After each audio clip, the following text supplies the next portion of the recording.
Olá, turma do sétimo ano, sejam todos bem-vindos a mais uma aula de arte. E vamos dar início lendo o nosso versículo. Está lá em 1 João, capítulo 3 e versículo 1. Vejam como é grande o amor que o Pai nos concedeu, sermos chamados filhos de Deus, o que de fato somos. Amém? Nós vamos dar início no caderno 2, lá no primeiro capítulo, tá? Nós vamos agora, a partir de hoje, desse vídeo, a gente vai começar a usar o nosso caderno 2. E o primeiro capítulo, ele vai falar sobre sons e música. Nós vamos falar sobre paisagem sonora, instrumentos musicais e orquestra. Sons e música. A vida é repleta de sonoridades. O sussurrar do vento, o canto dos pássaros, a conversa entre amigos, o tilintar das gotas de chuva, entre outras coisas. A humanidade encantou-se pelos sons do mundo e passou há muitos milênios a buscar formas de unir e criar sonoridades para transformá-las em músicas. Então, qual o som da natureza que você mais aprecia? A gente vai agora falar sobre a paisagem sonora. O que vocês entendem por paisagem sonora? Anotem aí as observações de vocês, ok? Uma paisagem sonora, ela é composta das sonoridades que existem em determinado local. Esses sons podem ser de origem humana, natural, industrial ou tecnológica. Os sons do lugar onde vivemos constituem a paisagem sonora cotidiana. Cada cultura, cada povo tem um ambiente próprio e, portanto, uma paisagem sonora própria. Existem músicos que investigam as paisagens e criam composições com base nos sons que coletam em diversos ambientes. O músico Murray Schaffer desenvolveu o conceito de paisagem sonora com base em pesquisas sobre a sonoridade dos ambientes. As pesquisas de Schaffer possibilitaram a difusão do conceito, a criação de composições e de outros estudos sobre o tema. Então, a gente pode perceber que a paisagem sonora, ela vem, de ambientes, onde eles podem ser ambientes naturais, industriais ou até mesmo os ambientes tecnológicos, certo? A gente também pode perceber que a paisagem sonora, né, ela traz inspiração, né, para composições das músicas que a gente escuta hoje no dia a dia, no nosso cotidiano. Bom, essa imagem aí que vocês estão vendo, ela está no livro de vocês também. E essa paisagem, ela mostra um pouco a paisagem sonora, tá? A gente não pode ouvir o som, porque se trata de uma imagem. Mas ela é uma paisagem que retrata, né, essa característica que é a sonora. Lá na descrição dessa paisagem tem dizendo assim: instalação sonora em 40 canais, cantada pelo coro da Catedral de Salisbury, dimensões variáveis. Então a gente pode perceber que tem uma instalação sonora de 40 canais, né? A gente pode observar aí na imagem que são essas caixinhas de sons onde sai, né? Provavelmente o som. E aí a gente pode ver que ela repassa, assim, essa paisagem sonora para a gente identificar. Agora a gente vai tratar sobre os instrumentos musicais, que também transmitem sons, além das paisagens sonoras. A gente vai conhecer a harpa, que é um instrumento de cordas a ser dedilhado. A origem desse instrumento remonta aos egípcios, caldeus e fenícios, cujos arcos de caça provavelmente emitiam sons quando as flechas roçavam na corda. Então, a gente pode ver que esse instrumento de corda, né, ele é produzido através do dedo, né? O som dele sai com o dedilhado. É um instrumento antigo, né? Que vem dos egípcios, dos caldeus e dos fenícios. E isso a gente pode identificar os egípcios, caldeus e fenícios na aula de história, né? Vamos lá. Vamos agora conhecer o xilofone, tá? O xilofone é uma palavra grega que significa sons de madeira, da família dos instrumentos de percussão. Compõe-se de uma sequência de placas de madeira, como um piano. Apareceu nas orquestras no século XIX. Então, a gente pode ver que ele é bem parecido com o piano, né? Mas ele é um xilofone e a gente pode perceber também um pouquinho a semelhança de um piano e também podemos identificar que é um instrumento de família, né? Usado por toda a família de percussão. Vamos lá.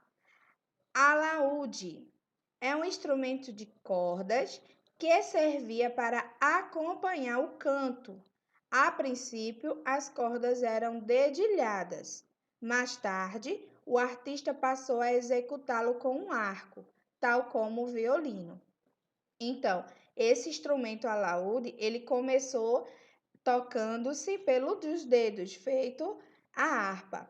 Depois, né, pôde perceber que o artista começou a usar um arco. E aí passou também a ver a semelhança dele com o violino, certo?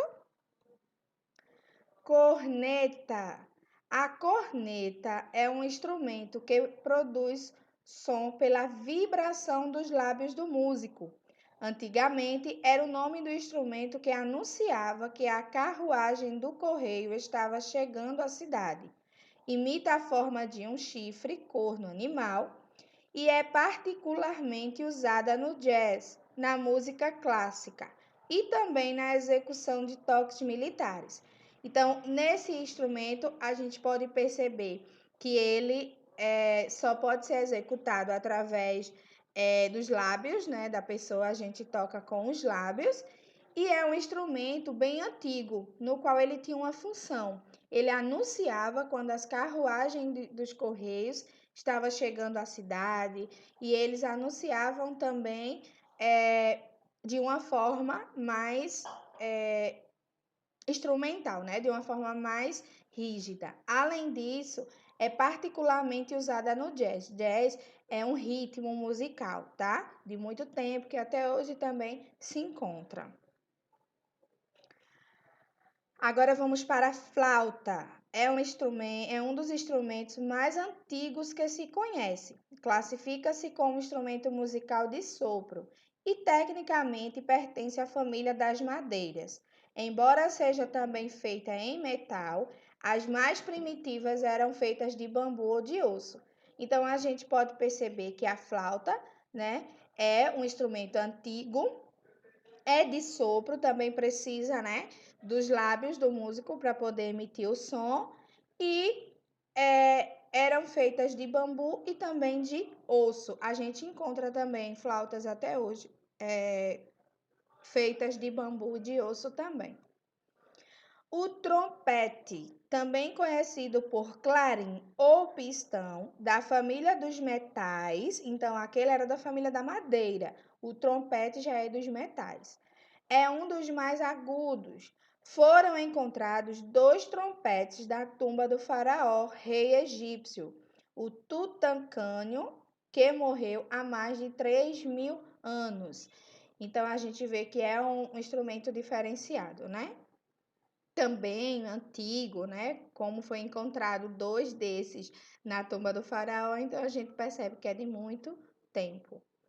A trompa, o ancestral deste instrumento, era um tubo enrolado, às vezes até feito de chifre, usado pelos caçadores durante as caçadas. É um instrumento de sopro da família dos metais indispensável na orquestra sinfônica moderna. Então, a gente pode perceber que esse instrumento também é antigo, né? Ele era usado muito pelos caçadores, né? Hoje em dia já é diferenciado, se usa a trompa em orquestras sinfônicas, né? Ele é bem presente. E antigamente ele era usado pelos caçadores. O violino é um instrumento de cordas friccionadas em timbre agudo, brilhante e estridente. Depois do maestro, ele é o comandante da orquestra. Os melhores e mais famosos violinos do mundo foram feitos na Itália, no século XVII, pela família Stradivari. Alguns desses violinos existem até hoje e valem uma fortuna. Então, esse violino, a gente pode perceber que ele é, depois do maestro em uma orquestra, né? É ele que comanda todos os outros instrumentos. Então, ele é peça principal de uma orquestra também, tá? O saxofone. Diferentemente da maioria dos instrumentos populares, o saxofone não evoluiu de outros mais antigos. Ele foi inventado em 1940 por um belga chamado Adolphe Sax. É feito de metal, mas pertence à família das madeiras, porque o som é emitido com uma paleta de madeira fixada à boquilha. Então, o saxofone, ele é diferente dos outros, ele não é tão antigo, né? Ele foi inventado em 1940, né? Não é recentemente, mas entre os outros, ele é o mais recente.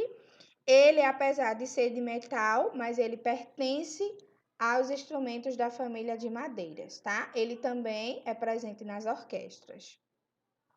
Agora a gente vai falar das orquestras, né? A gente vai falar um pouquinho dessas orquestras aí. A gente vai poder identificar. A história da orquestra relaciona-se da música instrumental. Na Grécia Antiga, os espetáculos eram encenados em teatros ao ar livre, os quais, tá, recebiam o nome de anfiteatros, tá? A palavra orquestra vem do grego e era nome dado ao lugar do palco do anfiteatro, onde o coro e os músicos cantavam e dançavam.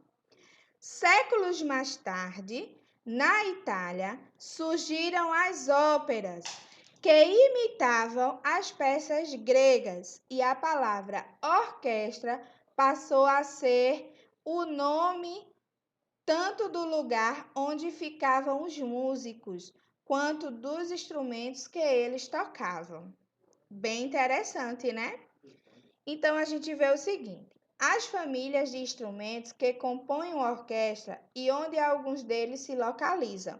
Então a gente pode perceber aí a orquestra nessa foto, né? Os instrumentos de corda, os instrumentos de sopro e os instrumentos de percussão. Então, tá aí, pessoal, na imagem no livro de vocês, toda a estrutura de uma orquestra, como ela fica, né? Colocada, como ela fica bem localizada. Cada instrumento fica em um determinado espaço. Instrumento de corda. Vamos lá. Os instrumentos de corda, eles são classificados nos violinos, violas, violoncelos, contrabaixos, harpas e pianos. Já os instrumentos de sopro é composto pelas madeiras, que são as flautas, flautins, aboés, clarinetes, fagotes, contrafagotes, saxofone e entre outros. Os metais, então a gente sabe que o instrumento de sopro ele tem dois tipos, os de madeiras e os de metais. Os metais são trompetes, trombones, trompas, tuba e entre outros. Agora, os instrumentos de percussão são aqueles tímpanos, triângulo, caixas, bumbo, pratos e carrilhão, entre outros também. A gente viu aí, né, pessoal? A gente viu a estrutura da orquestra, de como fica cada instrumento, e a gente também pôde perceber quais são os instrumentos de cordas, quais são os instrumentos de sopro e quais são esses instrumentos de percussão. Bem legal, né? Agora a gente vai para a atividade. A gente vai fazer algumas questões da atividade no livro de arte, na página 4. Então, vocês vão lá na página 4 do livro de vocês e prestem atenção na explicação, porque tem algumas modificações, tá? Junto com a sua família, vocês irão descobrir a paisagem sonora da sua casa, seguindo essas instruções. Então, primeiro, para iniciarem as investigações sonoras, todos devem estar com os olhos vendados e fazer o maior silêncio possível para escutar os sons ao redor. Procurem escutar os sons mais altos e que se destacam, e atentamente busquem ouvir os mais baixos e encobertos também.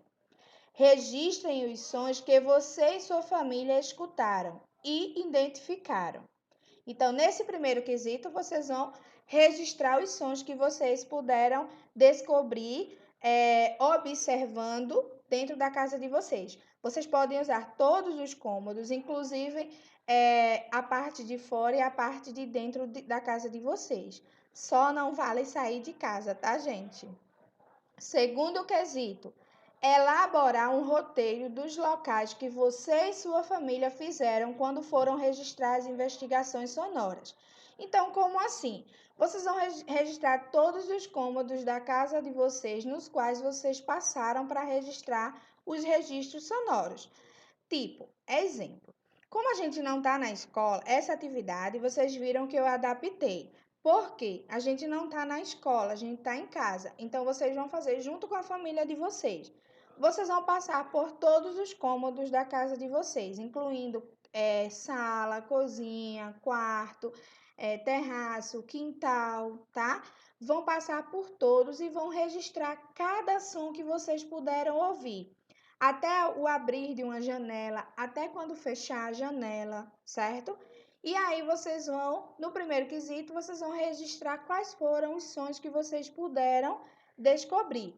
E no 2, vocês vão registrar só os cômodos que vocês passaram. Por exemplo, se vocês passaram na sala, aí vocês façam o roteiro. Primeiro, passei na sala. Segundo, fui para o quarto. Terceiro, fui para a cozinha. Então, vocês irão registrar os locais dos quais vocês passaram para registrar os sons, certo? Lá na página 7 também houve algumas modificações, porque nós não estamos na escola, então a gente vai ter que se adaptar ao que a gente está vivendo no momento. Então, primeiro vocês vão pesquisar uma peça musical, tá? Não vale peça teatral ou qualquer peça. Atenção, é uma peça musical. E de casa mesmo, vocês vão colocar uma venda no olho de vocês, de olhos fechados. Coloquem uma vendazinha, tá? Que é melhor. Porque aí não tem a tentação de abrir para olhar. Mas a dinâmica é essa, é de olhos fechados, você procurar entrar em sintonia com a música presente na peça que você pesquisou. Então, você vai ouvir com bastante atenção e vai procurar identificar os instrumentos, tá, gente? Os instrumentos presentes nessa composição.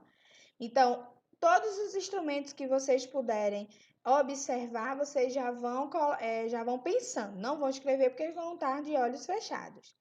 E no primeiro quesito da página 7, vocês vão descrever as sensações e as emoções, as imagens que vocês criaram enquanto ouviam essa canção. E aí vocês também vão descrever esses instrumentos que vocês conseguiram identificar. É uma atividade bem legal. Seria mais legal ainda se estivéssemos em sala, mas como a gente não está, então a gente vai poder se adaptar aí na casa de vocês. Então, sigam rigorosamente cada passo, que é para vocês tentarem identificar essas principais características. E aí, pessoal? Gostaram da aula? Espero que sim. Bom, vocês terão aí o momento, né, de vocês fazerem esses registros, realizarem essas atividades. E a coordenação ela vai estar marcando as nossas aulas ao vivo e nessas aulas ao vivo vocês vão poderem descrever para mim essas sensações e essas emoções dessas pesquisas que vocês fizeram. Não deixem de fazer nenhuma dessas atividades, elas são muito importantes, valem notas, tá? E eu vou estar sempre pedindo para vocês repassarem esses registros para mim, certo? Até a próxima aula. Fiquem com Deus e beijinhos.